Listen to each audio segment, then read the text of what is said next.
Bonjour à tous. Du département formation du Moniteur, je suis ravie de vous accueillir ce matin.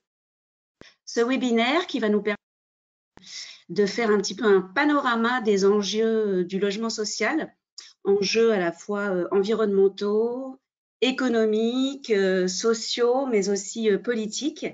Et pour ce faire, nous allons écouter Isabelle Weber-Brack, formatrice en immobilier, qui depuis 10 ans intervient dans le cadre et d'écoles spécialisées, en particulier sur le logement social, mais aussi sur différents sujets liés au fonctionnement du marché, comme la veille juridique, le droit et la pratique de la gestion locative, l'économie et l'organisation de l'immobilier. Donc, j'espère que ce webinaire vous apportera tout ce que vous en attendez. Et je laisse donc la parole à Isabelle Weber-Brack pour vous accompagner. À tout à l'heure. Bonjour à tous, vous m'entendez? J'espère. Donc, je vous accueille depuis Lyon dans le cadre de ce webinaire et je suis très heureuse de participer à l'échange d'aujourd'hui qui va être partagé avec de nombreux participants et d'ailleurs j'ai vu que quelqu'un était inscrit de Saint-Avold, originaire de Saint-Avold, donc ça me fait très plaisir. Donc, effectivement, comme l'a dit Laurence, je suis une spécialiste du logement social, mais pas que, puisque j'ai également un logement privé. Donc, ce qui me permet d'apporter une confrontation positive de ces deux environnements qui ne sont pas du tout éloignés, bien au contraire, et qui se rapprochent de plus en plus dans le cadre des nouvelles générations. Alors, pour aborder notre sujet, la question c'est une question centre des débats de façon récurrente et cette question du mal logement, elle est d'autant plus présente en cette période de crise sanitaire liée à la Covid-19. Les difficultés en matière de logement, on sait qu'elles forment un large à l'extrémité duquel se trouvent les différentes personnes sans domicile. Et il faut savoir qu'en France, actuellement, on a encore 4 millions de Français qui en sont victimes. Alors bien sûr, l'insécurité économique de l'époque, l'évolution des structures familiales, la hausse des loyers dans les zones tendues, l'inégalité territoriale de l'offre, tout ça, tous ces problèmes-là se conjuguent pour aggraver le problème. Alors, bon, c'est sûr que pour le logement social et pour plus globalement le logement en France, il est grand temps d'inventer de nouvelles façons d'habiter en faveur des plus vulnérables, mais aussi de développer davantage l'accompagnement pour protéger ces personnes vulnérables. Alors, on n'est pas savoir effectivement que la loi Elan du 23 novembre 2010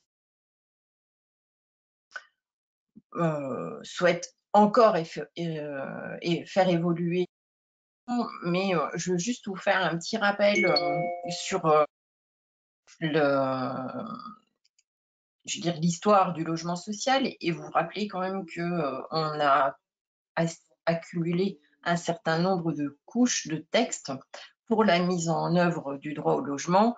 Pour rappel, la première loi qui réglemente, ou en tout cas qui engage une action de l'État en faveur du droit au logement, c'est une loi de 1894 qu'on appelle la loi Zrid. Et donc, on voit qu'on a mis quand même plus de 125 ans pour arriver à des mesures qui vont gagner en efficacité pour mettre en œuvre ce droit au logement. Mais donc, qui... Oh, merci. Et donc, qui vont pouvoir, je dirais, amener le logement social à être la priorité pour justement les plus démunis.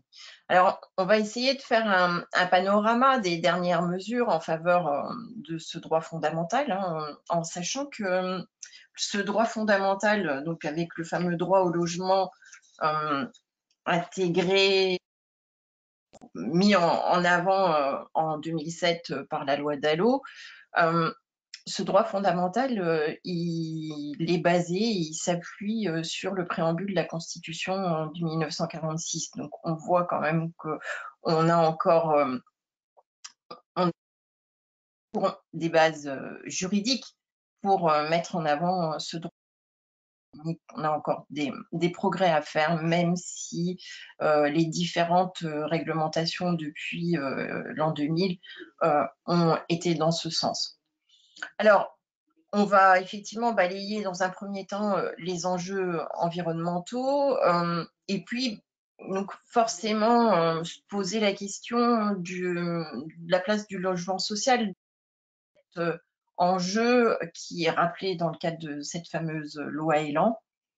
Alors déjà, je voudrais peut-être apporter un bémol ou en tout cas dire que le logement social, c'est pas le secteur le plus en reste dans le cadre de ces engagements environnementaux.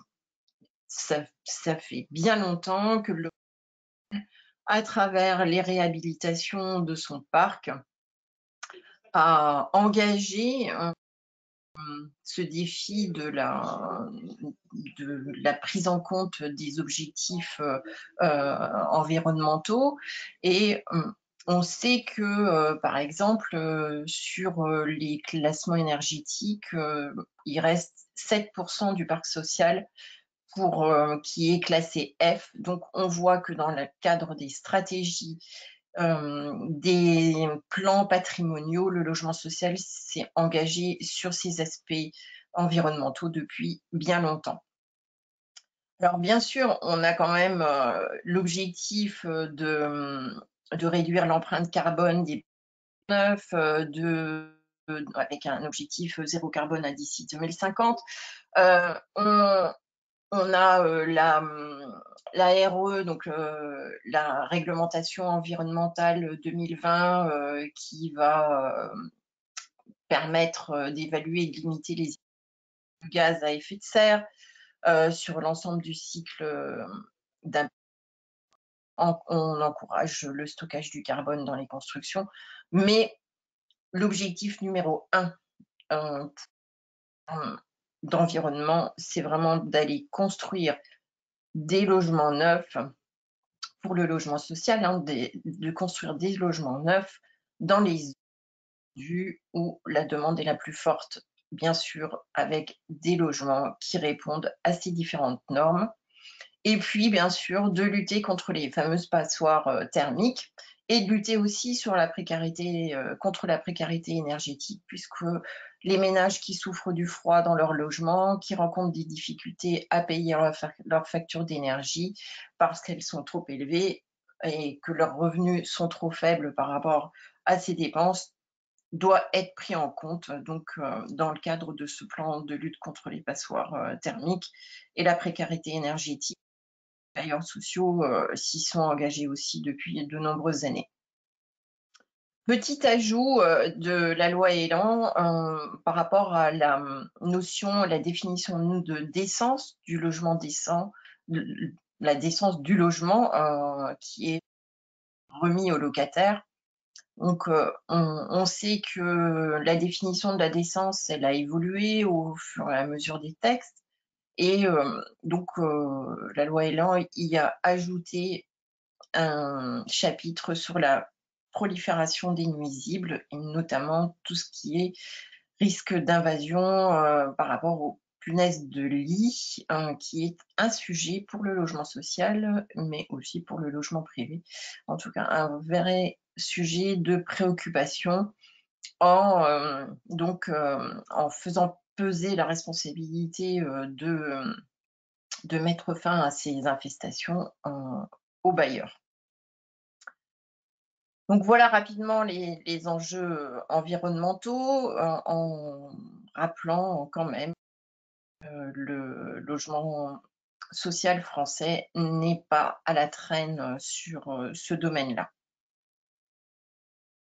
Sur les enjeux politiques, on va on note depuis plusieurs années qu'il y a une remise en question du modèle français qui actuellement privilégie la mixité, mais on va aller vraisemblablement, et les derniers textes le démontrent, vers un modèle qui ciblera davantage les plus démunis. On voit qu'on parle de mal logement, donc d'absence de logement ou alors de logement précaire. Et on considère que le logement social peut répondre et peut être un partenaire pour répondre aux besoins des plus démunis et doit être un partenaire. Mais on est quand même dans une remise en question, une évolution du modèle français du logement.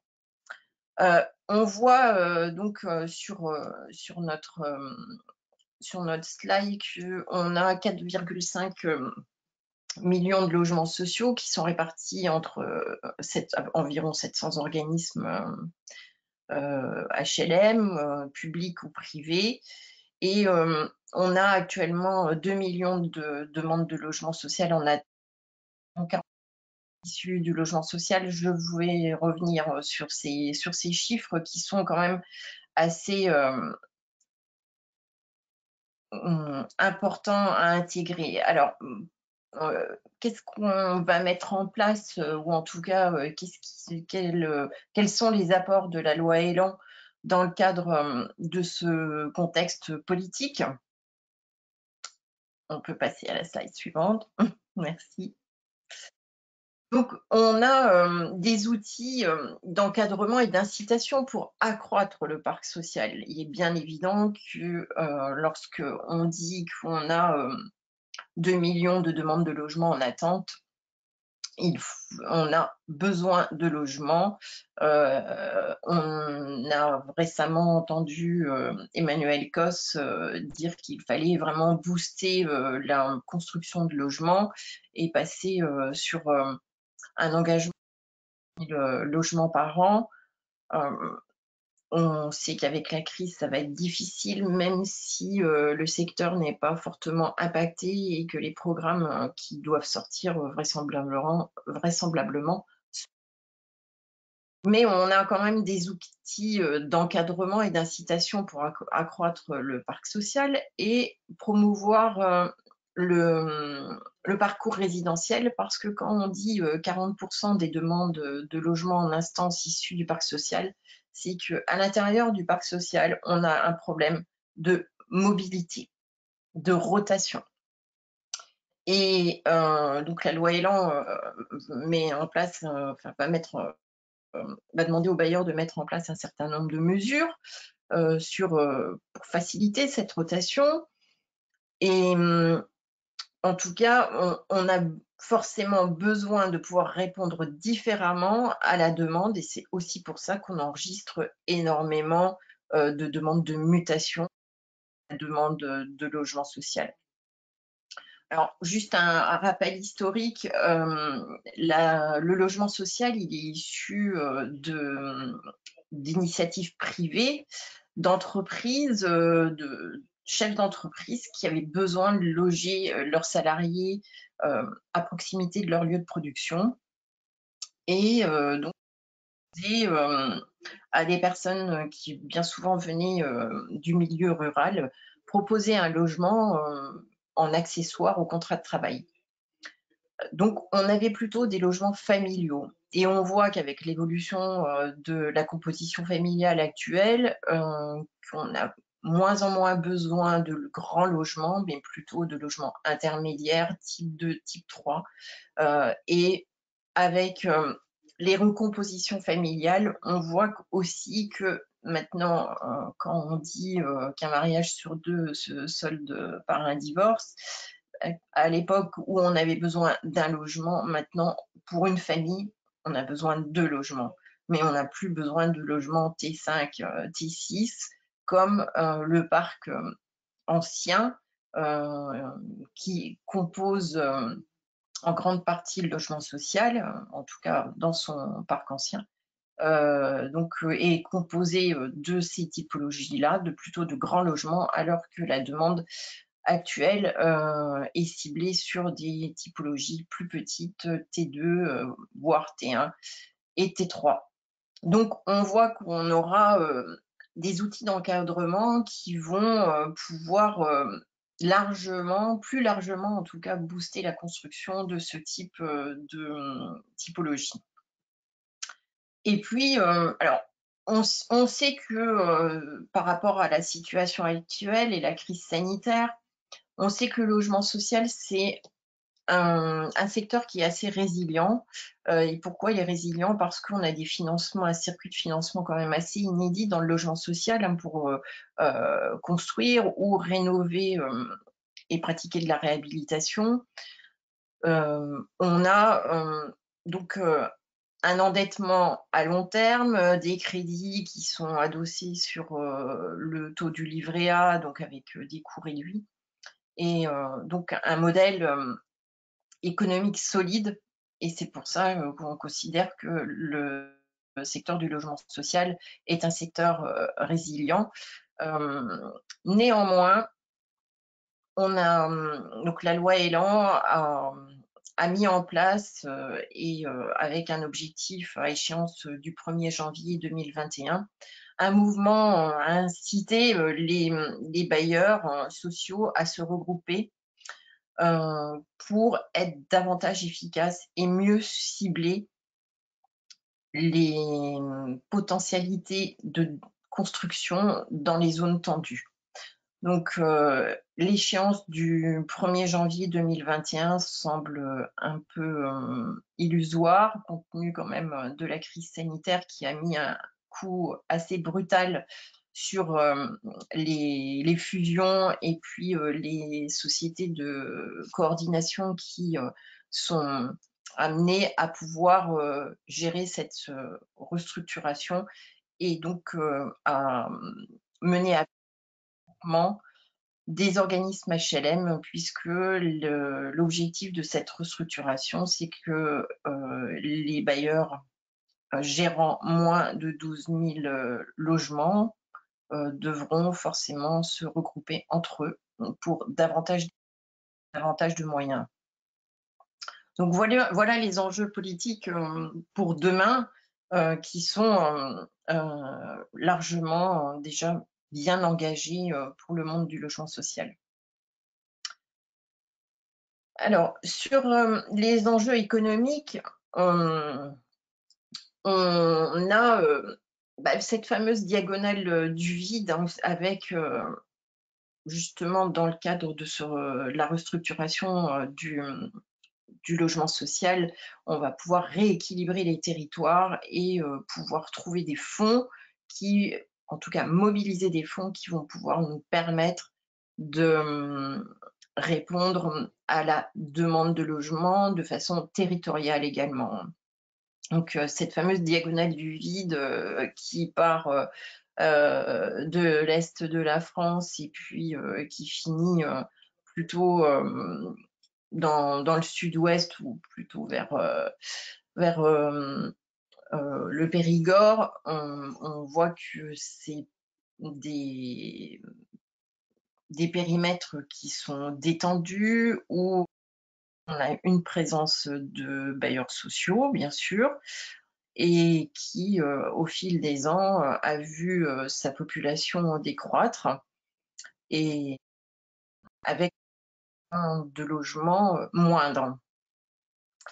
Alors, bien sûr qu'on doit équilibrer les territoires et que la restructuration du monde HLM va être un outil formidable pour ça, mais c'est pas le seul enjeu qui est déterminant pour pouvoir répondre aux enjeux économiques du logement social.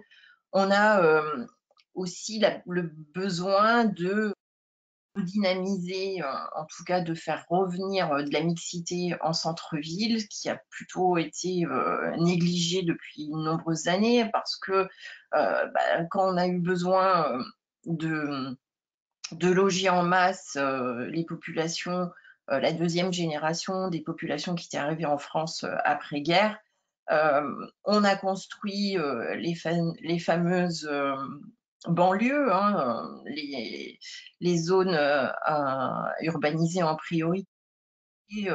On s'est rendu compte très on s'est rendu compte que c'était un échec et que cette fameuse notion de mixité, hein, que tout le monde utilise, ce vocabulaire en vogue, mais néanmoins donc indispensable et dans l'ADN du logement social, mais aussi dans les objectifs politiques. On a besoin de remettre de la mixité, de ne pas concentrer toutes les problématiques au même endroit, donc de véritablement repenser l'offre en centre-ville avec bien sûr on a cette politique d'aménagement du territoire qui est présente, qui permet de, de mettre en place, par exemple, donc, de la mobilisation du foncier, par exemple, et bien sûr de créer un couple région, EPCI, mairie complètement en partenariat avec les bailleurs sociaux pour faciliter cette accélération de croissance.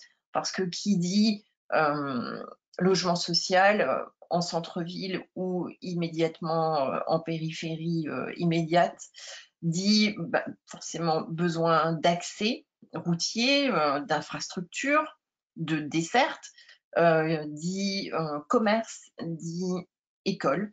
Donc, un outil formidable pour développer la croissance et bien sûr privilégier dans le cadre des différents partenaires publics. Mais c'est aussi la volonté du gouvernement et de l'État de pouvoir décentraliser cette mission d'intérêt général dans le cadre de l'organisation et de l'aménagement du territoire.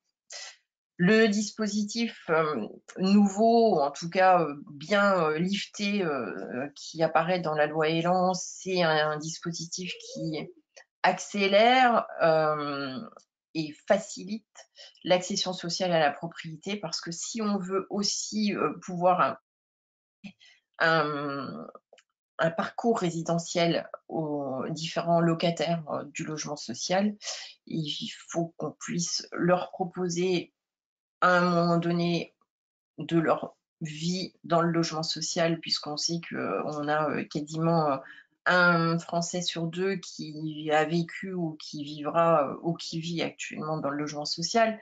Donc on voit qu'on a un formidable potentiel en termes de parcours résidentiel, et donc l'accession sociale à la propriété est vraiment une belle opportunité pour les locataires.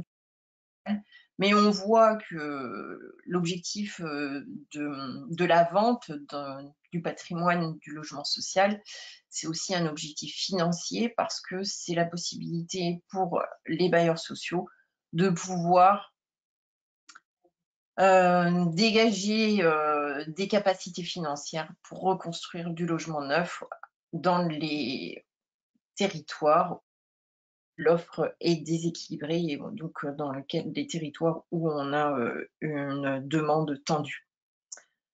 Le dispositif actualisé qui facilite la vente HLM, c'est un objectif d'une France à 70% de propriétaires dans 10 ans. Et puis enfin, on va parler donc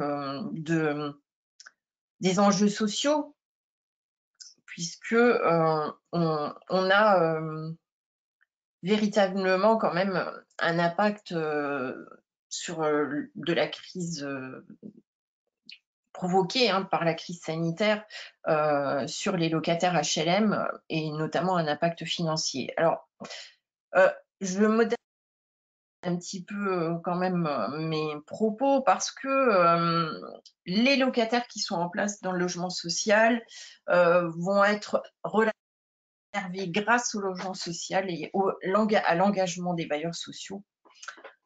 qui ont l'habitude de traiter les situations individuelles fragiles et qui donc sont au quotidien, je dirais, outillés pour répondre aux différentes fragilités.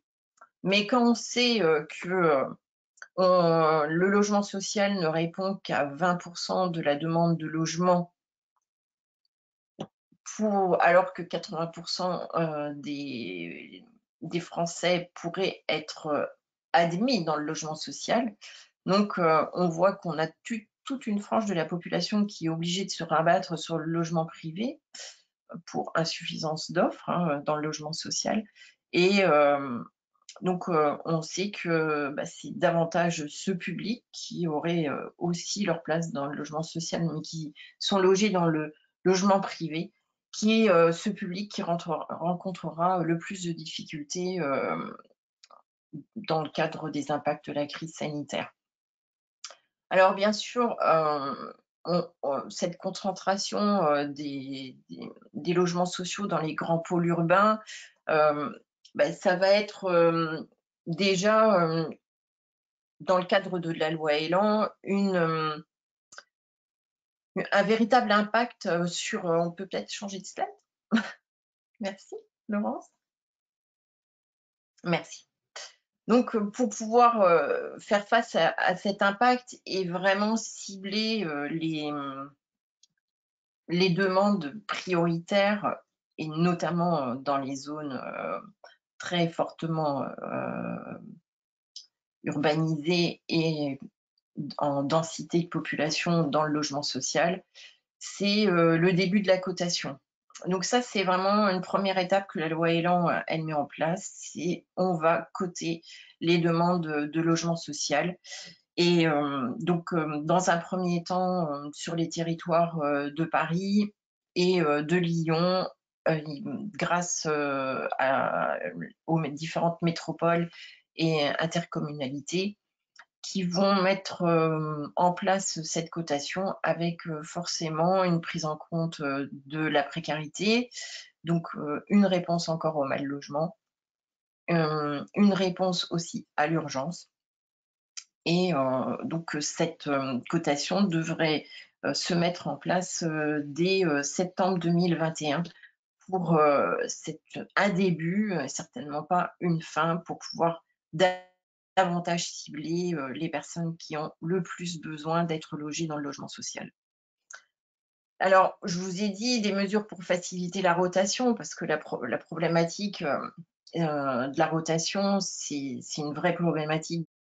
On a parlé de l'accession à la propriété, mais c'est aussi l'examen maintenant de tous les 3 ans de toutes les situations des locataires en place pour vérifier si le logement qu'ils occupent est toujours adapté à leurs besoins et éventuellement de mieux cibler la demande de mutation qui est actuellement très forte dans le logement social.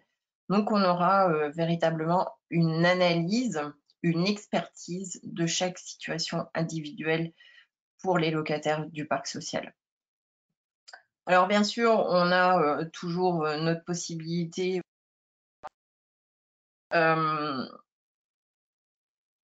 qui a été peu suivie, mais en tout cas qui est toujours d'actualité et qui vraisemblablement devrait être remis en place au 1er janvier 2021 dans quelques grandes agglomérations. On a aussi, pour faciliter la rotation, des plans et puis la mise en place du supplément de loyer. Mais comme je vous ai dit, 80% des Français sont admissibles au logement social et le supplément de loyer de solidarité n'est qu'un épiphénomène et concerne globalement très peu de personnes, 1000 locataires pour l'ensemble de l'agglomération parisienne, par exemple. Donc, on voit que ce n'est pas forcément le bon outil. Et puis, donc, une prévention des impayés organisés en cette période de crise, il est des bailleurs sociaux de se préoccuper de la situation financière de ces locataires. Alors bon, comment les locataires vont aborder les fêtes de fin d'année et puis le début de l'année 2021? Globalement, comme je vous ai dit, ils sont assez préservés.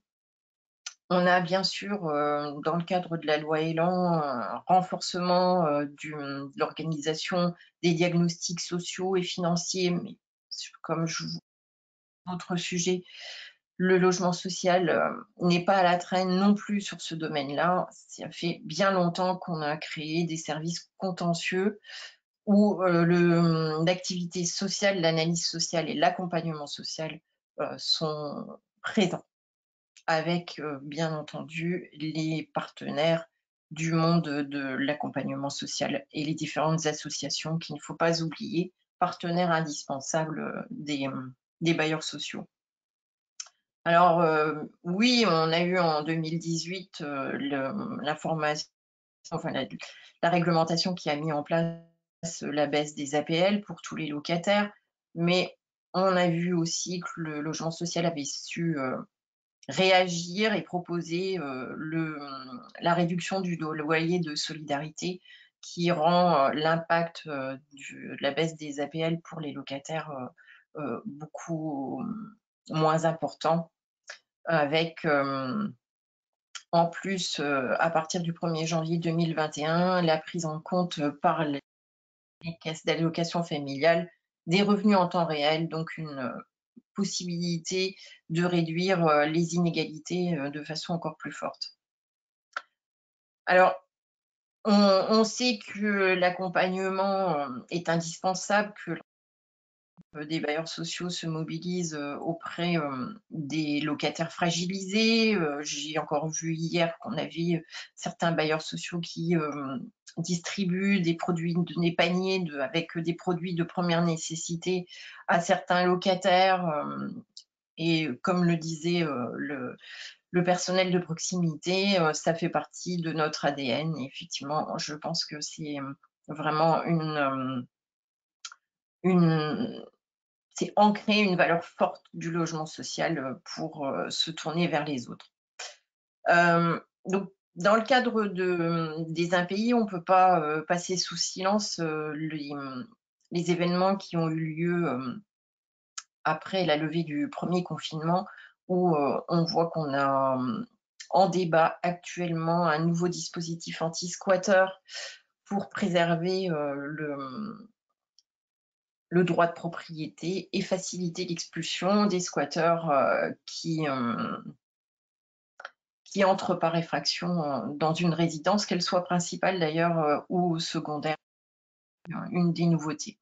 Donc, le dispositif anti-squatteur permettra et aux bailleurs de pouvoir avoir recours pour exclure, expulser dans un délai à peu près de 40 à 72 heures les squatteurs et les mettre en demeure de quitter les lieux, éventuellement de les expulser avec le concours de la force publique.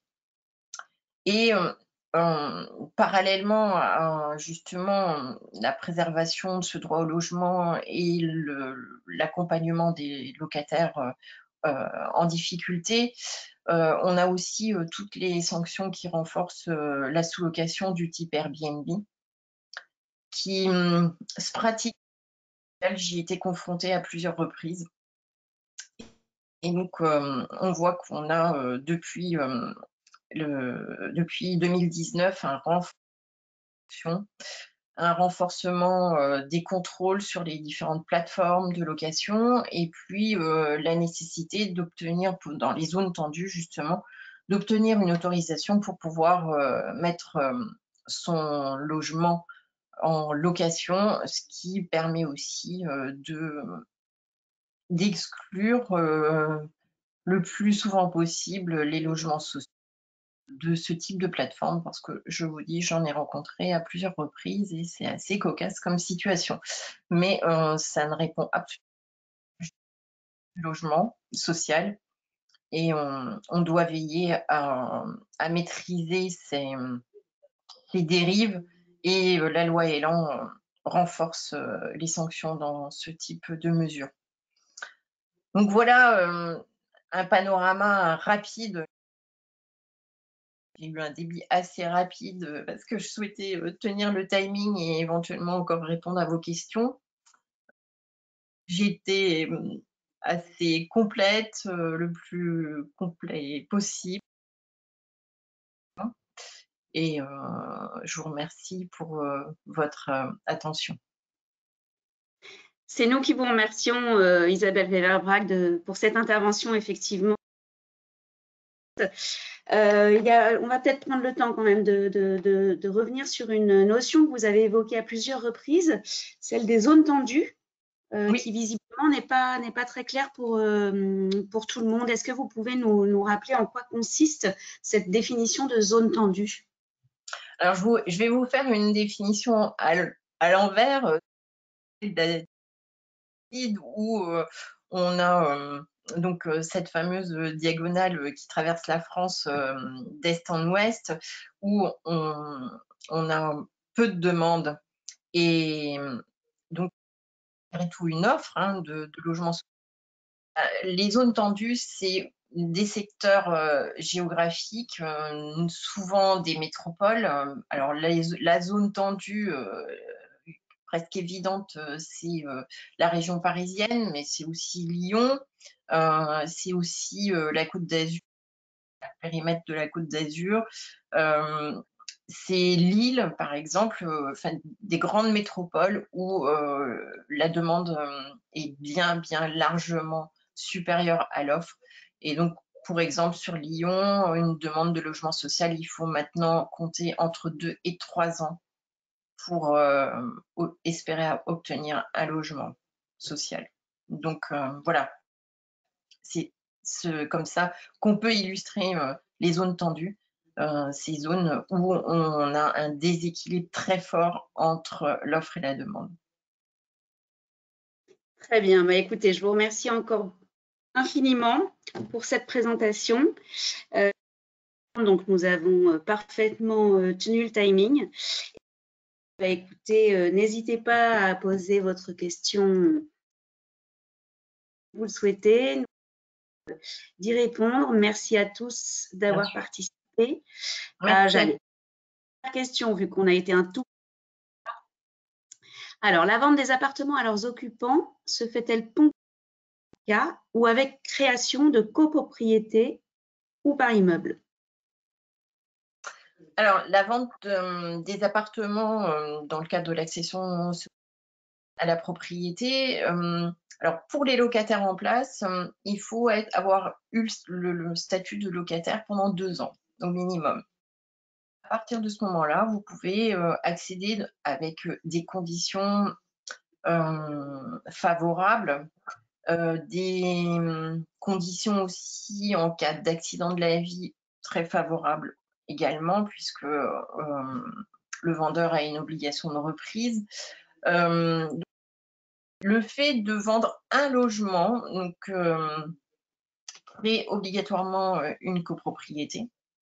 Dans le cadre de la vente du logement social, on a justement des copropriétés qui sont gérées par des syndics qui parfois, même souvent, ont cette prise en d'une technique de gestion de copropriété propre au logement social, puisque ne se désengage pas de la copropriété, puisqu'il reste propriétaire du reste des lots, mais donc avec une gestion particulière et donc une gestion de la copropriété adaptée à cette forme de copropriété en fin de compte. Donc voilà. La loi Elan fait en plus ouvre la possibilité de pouvoir vendre, à défaut de pouvoir vendre à des locataires du bailleur social, de vendre à des personnes privées. Et donc on voit que le sens de la gestion adaptée de la copropriété doit vraiment rester au cœur des préoccupations, parce que le locataire HLM, la grande différence par rapport au logement privé, c'est que le locataire HLM, il bénéficie du droit au maintien dans les lieux toute sa vie. Donc, personne ne pourra lui demander de partir. Il peut tout à fait ne pas acheter son logement et rester locataire jusqu'à la fin de sa vie, si il le souhaite. Alors, si vous avez encore quelques minutes, Isabelle, je me permets de vous reposer une ou deux questions qui viennent d'arriver. Qu'en est-il de l'acquisition-amélioration? Est-ce que les bailleurs envisagent de s'orienter vers cela, notamment anciens, afin de les redynamiser et de limiter la consommation du foncier? Bien sûr, alors c'est l'acquisition-amélioration. Et déjà très longtemps que les bailleurs sociaux la pratiquent. Des enveloppes financières sont fléchées également pour ce genre d'opération. C'est effectivement une solution pour répondre à la demande de logement, parce que du logement neuf en hypercentre, à part de la surélévation qu'on commence à voir de plus en plus, notamment sur Paris, mais aussi sur Lyon, dans les grandes agglomérations. À part de la mobilisation foncière, on en a, mais très peu et très cher. Alors, ça aussi, la loi Elan a mis en place un certain nombre de faveurs pour cette mobilisation foncière. Mais la solution, effectivement, c'est l'acquisition-amélioration qui est pratiquée déjà depuis de nombreuses années par les bailleurs sociaux et qui mobilise des enveloppes dédiées pour pouvoir justement l'acquisition-amélioration. Le bailleur social achète un immeuble ancien et en contrepartie du déblocage des financements, bien sûr, va conventionner l'immeuble. Donc, on rentre un peu plus dans les explications techniques, mais va finalement mettre des plafonds de ressources et des plafonds de loyer aura l'obligation de mettre des plafonds de ressources et des plafonds de loyer dans les nouveaux logements dont il va être propriétaire. Et donc, en contrepartie de ces aides financières, il va aussi réaliser des travaux pour remettre à niveau l'ensemble du bâti. Merci beaucoup. Et allez, je prends une dernière question. Dernière. Nous répondrons aux autres par la suite. Dans le cas d'une vente d'appartement, est-ce qu'il faut que ce soit l'ensemble de l'immeuble de logement social qui soit en vente, les appartements de l'ensemble de l'immeuble, ou est-ce vendre un appartement seul dans un immeuble HLM?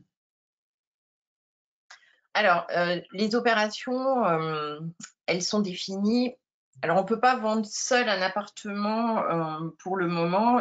Le bailleur social, dans le cadre de son plan stratégique de patrimoine, va définir des ensembles dans lesquels, pour lesquels il a défini un plan de vente.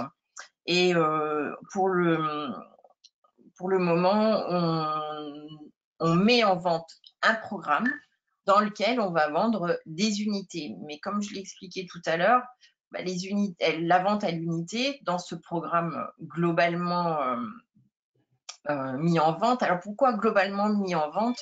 Justement par rapport aux différents conventionnements, donc la durée d'engagement des conventionnements. Et donc si on devait mettre en vente seulement un logement dans un programme, le bailleur social, lui, son patrimoine, il n'est pas lié à un logement, il est lié à l'immeuble dans son intégralité. Donc, en plus, il a, dans le cadre de cette mise en vente, un certain nombre d'obligations sur l'intégralité de l'immeuble, de l'ensemble immobilier.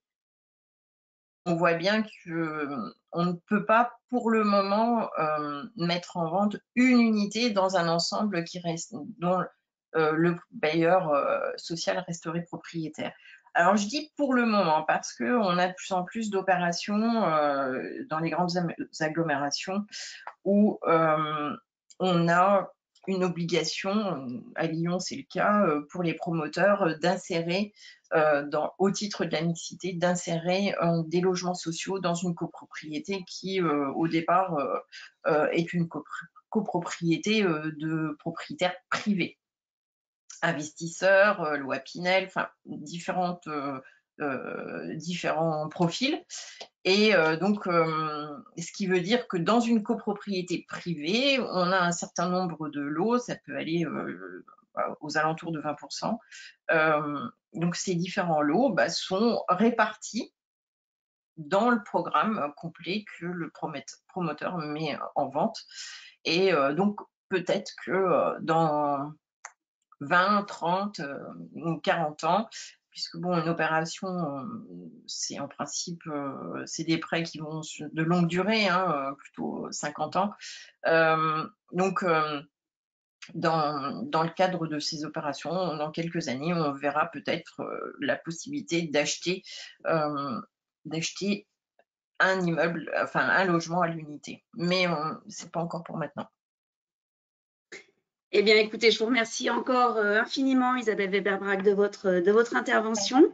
Et puis voilà, je ne manquerai pas de relayer les questions auxquelles nous n'avons pas pu répondre aujourd'hui afin de pouvoir apporter des réponses synthétiques. Merci à tous d'avoir suivi ce webinaire. À très bientôt pour un autre, j'espère.